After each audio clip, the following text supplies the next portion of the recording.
বৃহস্পতিবার সকাল 12:30টায় সৈয়দপুর বিমানবন্দরে অবতরণ করে একটি যাত্রীবাহী এয়ারক্রাফট। ঠিক তখনই বিমানবন্দরের এয়ার ট্রাফিক কন্ট্রোলে আসে অজ্ঞাতনামা ব্যক্তির ফোন কল।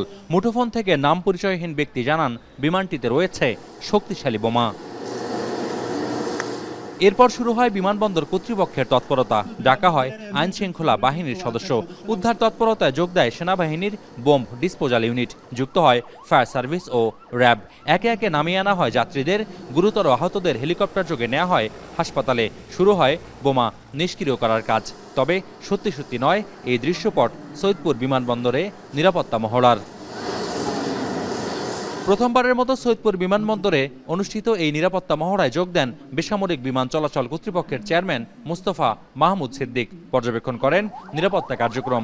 বিশ্বব্যাপী এভিয়েশন খাতের তদারকি সংস্থা আইকাও এর সময় অনুযায়ী মহড়া শেষ হওয়ায় সন্তোষ প্রকাশ করেন বিমান কর্তৃপক্ষ। এ সময় বিমানবন্দরের দুর্বলতা, ঘাটতি নিরূপণ ও করণীয় ঠিক করতে এ ধরনের মহড়া গুরুত্বপূর্ণ ভূমিকা পালন করে বলে জানান বেবিচক চেয়ারম্যান।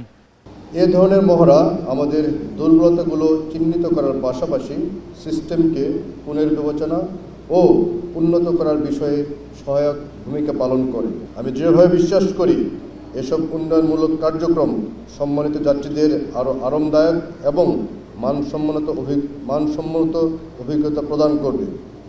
একই সঙ্গে দেশের অভ্যন্তরীণ ও আন্তর্জাতিক যোগাযোগ ব্যবস্থাকে আরও ত্বরান্বিত করতেও সহায়তা করবে।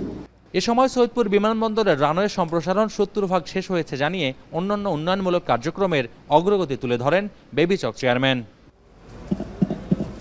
যাত্রী পরিবহনের দিক বিবেচনায় সৈয়দপুর বিমানবন্দর দেশের দ্বিতীয় বৃহত্তম ডোমেস্টিক এয়ারপোর্ট। 4টি বিমান সংস্থায় 25টিরও বেশি ফ্লাইট দৈনিক ঢাকা সৈয়দপুর ঢাকা রুটে যাত্রী পরিবহন করছে।